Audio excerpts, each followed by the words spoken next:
Hi everyone, and welcome to this month's installment of Terrifying Trios. Our subject this time is a bit of a hairy one. That's right, in this installment we're talking about werewolves. Content warning. The following books and movies contain violent subject matter, including bloody attacks by werewolves, death from blood loss and related injury, trauma related to physical attacks, electrocution, non-fatal, immolation, extremely fatal, death by gunshot wounds, from British police officers specifically, injury from a gunshot wound, this time it's Americans with hunting rifles, body horror including transformation into a wolf or wolf-like monster, rotting, as in a corpse decaying but still being able to communicate with people, serious illness including meningitis, discussions of suicide, a brief scene in an adult movie theater, and more. Viewer and reader discretion is advised. Our first film this month is the 1981 classic An American Werewolf in London. While hiking the moors of Yorkshire, two college friends, David and Jack, stop at a pub where they notice a strange star symbol displayed on a wall. The locals refuse to explain the star, and their unwillingness to engage with the American strangers soon leads the pair to venture back out into the night. Unconcerned about the odd behavior of the people in the pub, David and Jack set out walking again in the darkness, discussing past and future romantic conquests, and are soon chased, then attacked by an unknown creature. While Jack's face is slashed open by the beast's huge claws, David is bitten. Men from the pub ultimately shoot the creature, but David doesn't see an animal before he passes out. Instead, he sees what looks like a naked man lying dead on the ground. David ends up in a hospital in London, and when he wakes up 3 weeks after the attack, he learns that Jack was killed. But Jack visits David in his dreams, insisting that he's going to become a werewolf on the next full moon, and that the only way to stop himself from killing people is to commit suicide. Of course, David is consoled by the fact that such nightmares are understandable, given the trauma of his friend's death and his own injury. Something bit him, that much is certain, but a werewolf? It seems impossible. And with the help of Alex, a nurse not much older than he is, David starts to feel like himself again. He even comes to visit her flat after being discharged from the hospital, and the pair's new romance makes it easy to forget what happened back in Yorkshire. But then the full moon arrives, and sure enough, David undergoes a truly frightening transformation. There's a reason that this film won the first Academy Award for Best Makeup. Rick Baker's creature design and werewolf makeup in this film are astonishing, and it's one reason why, for some of us horror fans, even the best CGI can't hold a candle to practical effects like these. The horror of the change from human to wolf is particularly visceral. David's screams of pain and terror seem very convincing when paired with the claws that sprout from his fingertips, the way his bones shift and warp, and the way fur suddenly sprouts all over his body. The ghost of Jack is also a highlight. As the film goes on, his spirit reflects the decay happening to his physical body. So he starts off looking like himself, with the addition of the brutal gashes left by the werewolf's attack. But by the end of the film, his skin is rotting and turning gray. His eyes are bulging, and Jack has clearly long departed the land of the living. As a corpse, Jack keeps pointing out to David that he'll only stop killing when he's dead. David, though skeptical at first, and buoyed by Alex's presence and reassurance, eventually agrees that he really is a werewolf. Ultimately, David is killed by police on the second night of his first full moon, and when he dies, he returns to human form. Startled onlookers gather to see the body of a young man where there was once a cornered, bloodthirsty beast. The subplot featuring the police detective who's trying to understand what's really going on with David isn't especially memorable, but as with many horror movies, it's a useful trope demonstrating to the viewer that, in the 20th century, secrets kept by an insular rural community can still do harm, even in vast urban metropolises far away. The world is more connected than ever, and modern viewers will be amused and horrified in turn as they see the familiar Coca-Cola logo lighting up the London skyline, all while a man-turned-monster, cursed by ancient power from the Yorkshire moors, goes on a killing spree in London's underground, racing up escalators and committing bloody murders under fluorescent lights. An American Werewolf in London is entertaining and gory, to be sure, but it also brought the werewolf into the modern world like no other film has managed, previously or since, in my opinion. When you watch it, you might find that 1981, though now over 40 years ago, doesn't look like the distant past. That's because it's not. When I watch 1930s horror films, I remember that my grandma was a child then, and when she was young, the Tasmanian tiger was not yet extinct, and many modern conveniences we now enjoy weren't invented yet, like the collapsible umbrella and the polio vaccine. Universal horror films look like something from another world. This movie looks like our world, and not to jinx it, but I'm surprised it hasn't been remade for the internet age yet. I'm ignoring the 1997 film An American Werewolf in Paris, which may or may not be unfair of me, since I haven't seen it yet. Reviews suggest that I'm okay with missing it for now, as I've already seen plenty of good, bad, and mediocre films from the 90s. It's also interesting to note, thanks to a quick bit of research, that there are dozens of werewolf films in existence compared to the hundreds, at least 200, vampire films out there in the world of cinema. Why the discrepancy? This movie demonstrates the challenges of making a good werewolf film. With vampires, all you need is some fake fangs and perhaps makeup to make a person look paler, plus a cape if you want to be fancy and or traditional. For a werewolf movie to work, you need solid and often expensive practical and or digital effects. There are many subpar werewolf films, including Werewolf, the 1996 film lampooned by Mystery Science Theater 3000 in 1998. Cheap makeup, lackluster cinematography, and fake blood that's too fake are all common pitfalls. All these challenges make a successful werewolf movie even more of a triumph. It's more surprising that there are any good werewolf movies than that there are so many middling ones. I give An American Werewolf in London 4 bloody claws out of 5. Our second film is the Marvel special Werewolf by Night, which was released on Disney Plus in 2022 and is 55 minutes long, something I wish that more filmmakers would try. Give me an hour of consistent entertainment instead of 2 mediocre hours. Please and thank you.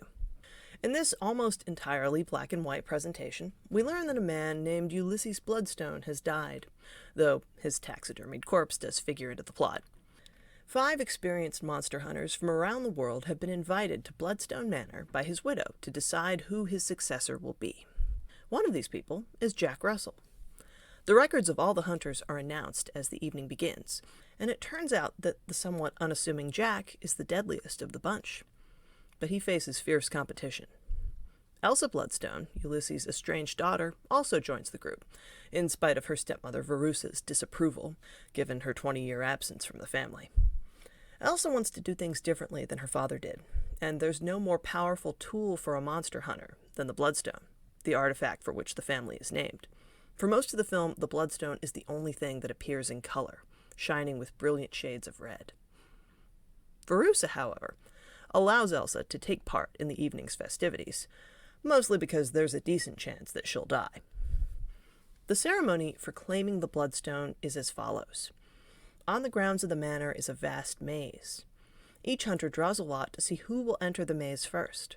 They're only allowed to use weapons that have been placed inside the maze, and once inside, all bets are off. It isn't as though killing your competition is frowned upon. The Bloodstone has been placed on the back of a dangerous monster. Though the Bloodstone will weaken it, it's still very deadly. The hunter capable of defeating the monster and claiming the stone has, in theory, earned the right to succeed Ulysses. Jack's token indicates that he gets to enter the maze first. Quick sidebar, I do enjoy the idea that the Bloodstone family is so wealthy, they're able to employ someone to play an on-fire tuba whenever the need arises. Also, it bears mentioning, since I didn't do it earlier, spoilers ahead. Once inside the maze, Jack is quick and careful, and even when he meets Elsa, he suggests that they simply pass each other by. Elsa is surprised that he doesn't want to fight, but then the Scottish hunter Jovan, who has found a large axe, attempts to kill her, and Jack escapes in the ensuing battle, which Elsa wins, in the sense that she doesn't die, and she steals Jovan's axe. Soon we discover Jack's true reason for coming to Bloodstone Manor. The monster stalking the maze is in fact his friend, Ted, also known as Man-Thing, a green, plant-like creature with the power to incinerate someone by touching them. Jack reassures Ted that they'll escape together, though, unbeknownst to him, he's overheard by another hunter. But before the pair can flee the maze, they need a way out. The two separate, and Jack runs into Elsa again. By this time she's been wounded in a second fight, which ended in the death of Leorn, another hunter. However, the crypt she was taking shelter in locks if the door is shut, and Jack, not knowing this, traps them inside. Inside the crypt, the two talk. Elsa reluctantly lets Jack put a tourniquet on her injured leg, and he suggests they work together. Elsa is skeptical that this will work. She doesn't understand why Jack has come for anything but the stone. Jack admits that he just wants the monster to escape alive, and Elsa asks sarcastically if he's the monster's friend. He confirms that this is the case, and though Elsa isn't totally convinced, she remembers that her great-aunt was buried with a set of keys to the crypt. After smashing the glass front of the coffin displaying the great-aunt's name, Elsa is able to unlock the door. She assures Jack that if he and Ted cross her, she'll kill them both, and Jack advises her to simply treat Ted as a friend when she meets him. Jack, who has a small explosive device with him, hurries to the crack in the wall that Elsa describes because he inadvertently activates it early. Elsa meets Ted just in time to see him incinerate Jovan. He roars at her, but once she says his name, he relaxes. The two hurry to meet Jack, who does, after a couple of false starts, succeed in blowing up an outer wall of the maze. Ted is able to jump through the gap, and just before he escapes, Elsa yanks the bloodstone off his back with a weapon. Elsa and Jack are both thrilled with this turn of events. But when Jack attempts to pick up the bloodstone to give it to Elsa, it throws him backward in a burst of red light. The surviving two monster hunters, along with Verussa and several manor guards, arrive in time to see this. The bloodstone's reaction to Jack reveals the truth. He's a monster. Jack is knocked unconscious by a guard's weapon, and so is Elsa. They later awaken inside a huge cage back inside the trophy room in the manor. Another note about vampire movies versus werewolf movies. If you're a vampire, chances are you're always a vampire. Werewolves are, as a rule, less deadly, since they only transform around the full moon. Jack tries to reassure Elsa that he won't hurt her. The part of him that hunts isn't him, and the full moon is a full 5 days away, which gives them plenty of time to escape. Elsa then reveals that the bloodstone can force Jack to transform, and then she asks him to make it quick when he kills her. Just then, the door opens, and Jack quickly smells Elsa's hair and hand, trying to memorize her scent. He also tells her to make eye contact and to never look away once he transforms. Verussa gleefully forces Jack to change into a werewolf, and instead of seeing this happen, the camera focuses on Elsa's face, watching in horror as the light changes and Jack's shadow shifts and twists. Again, no CGI you show me will be as fluid or terrible as what viewers can imagine. Instead of killing Elsa, as Verussa was clearly expecting/hoping, Jack the werewolf, after being shocked by the guards to the point that the air is filled with smoke, rips a gap open in the top of the metal cage and begins killing everyone in the room. Elsa is also able to escape through the gap, and she kills the two hunters that remain in combat before stopping her stepmother from depowering Jack with the stone. Verussa is knocked unconscious, and Elsa cautiously approaches Jack. The werewolf knocks her to the ground, but she looks into his eyes, and he doesn't attack. Instead, after a brief moment, he departs the manor through a window.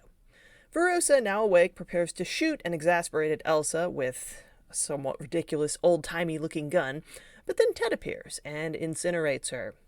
Elsa is happy to point Ted in Jack's direction. Then she tells her father's servant to start cleaning up the mess of corpses. Judy Garland begins to sing Somewhere Over the Rainbow, as Elsa, sitting with the bloodstone in her hand, slowly bleeds from black and white into color. We rejoin Ted the next morning, now also in color. The music we're hearing is coming from the old phonograph he must have grabbed from the maze. Jack, wearing a robe discarded by a slain hunter the night before, wakes up in a lean-to made of sticks. He slowly rouses himself, and he's happy to hear that Elsa's okay while Ted offers him coffee. He laughs a little when Ted points out that he rescued him, since Jack is used to rescuing Ted, and he agrees that he at least owes his friend a meal of sushi. This special is exactly the sort of thing I enjoy, so naturally I've seen it twice now and plan to watch it again. Marvel as a whole naturally has its flaws. Yes, Disney is a bloated monopoly. Yes, I wish the MCU would stop killing off female characters. But dialectical thinking is our friend. I can have complaints about movies in general, in particular the overwork and mistreatment of the very VFX artists that make modern movies possible, while also enjoying myself thoroughly when Marvel gets weird like this. Yes, the Guardians of the Galaxy trilogy and Christmas special are my favorite Marvel films. Perhaps not coincidentally, Guardians of the Galaxy Volume 3 just set a world record for the use of prosthetics in a movie. I love you, practical effects. Werewolf by Night is just the sort of thing that I hope the MCU does more of. We enjoy your sweet but somewhat bumbling men turn powerful creatures, Marvel.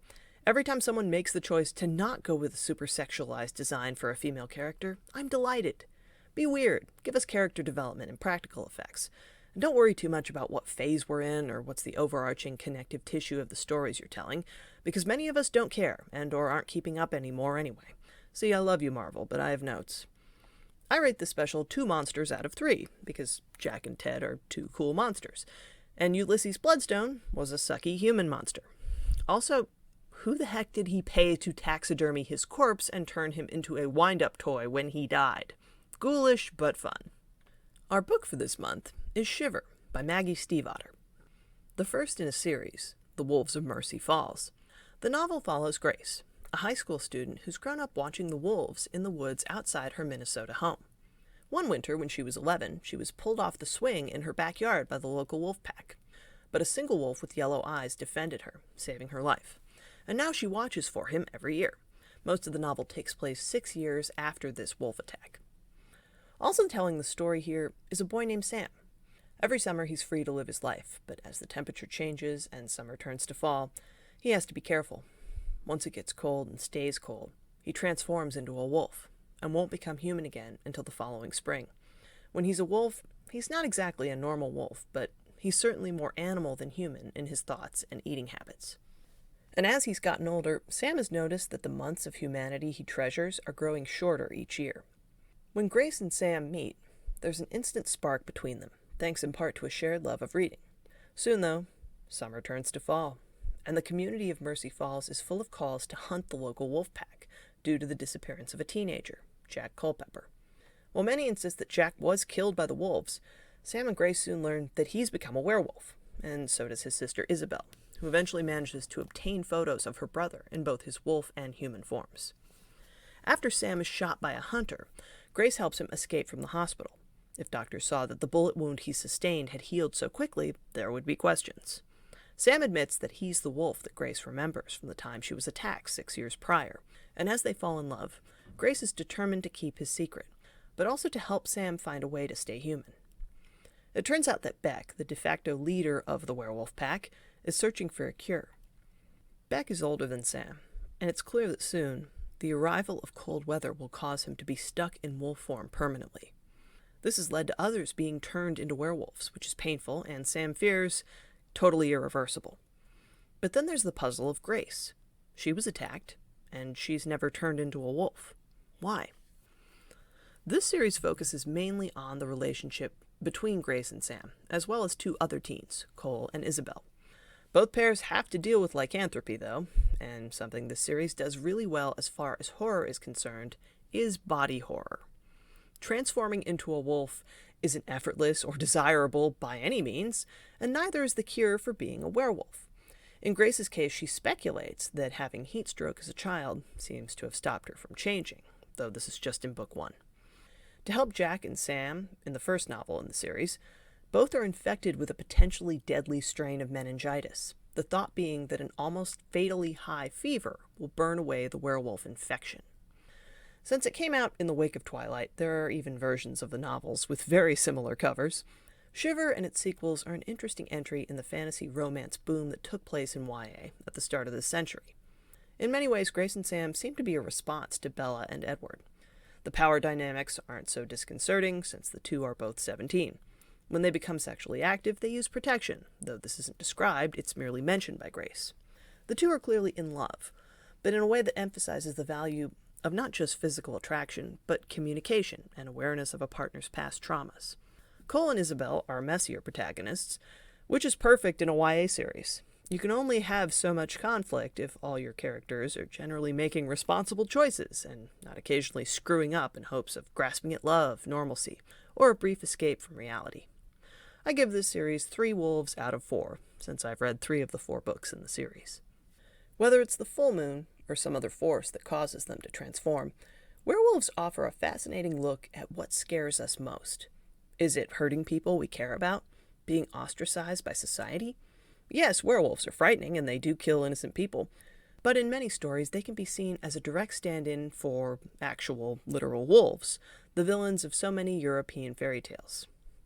For centuries, wolves did kill people in Europe, often women and children who worked alone caring for livestock while animals grazed. But in the 20th century, a preoccupation with dangerous wolves reads more like a fear of the natural world as a whole, which humanity is a part of. Perhaps the scariest thing in werewolf fiction, rather than the creature itself, is the mob mentality that takes hold when people decide it's time to grab the torches and pitchforks and slay the beast. As with many horror films, if you watch enough of these, you start to think that the real terror to be faced isn't a bloodthirsty monster, but frightened humans with weapons. No, I don't want wolves killing people, but I also don't think that trying to control everything we don't understand with violent destruction is a good idea either. Interestingly, werewolves being weak to silver is a relatively modern invention, and it's something that we can trace back to the 19th century, and Bass Reeves, the first African-American U.S. deputy marshal. Bass Reeves was born enslaved, and thus wasn't allowed to learn to read. After fighting in the Civil War, he went on to have a decorated career as a U.S. deputy marshal, which often involved apprehending fugitives. He would pay people in silver coins to read wanted notices for him, and Bass Reeves was the inspiration for the fictional character, the Lone Ranger. While writing the 1941 film The Wolfman, Kurt Siodmak, a Jewish writer born in Germany who moved to the U.S. as the Nazis rose to power, listened to the Lone Ranger radio show, and supposedly his "hi-ho silver" catchphrase inspired the werewolf's weakness to silver. Becoming a werewolf can be a metaphor for a lot of things.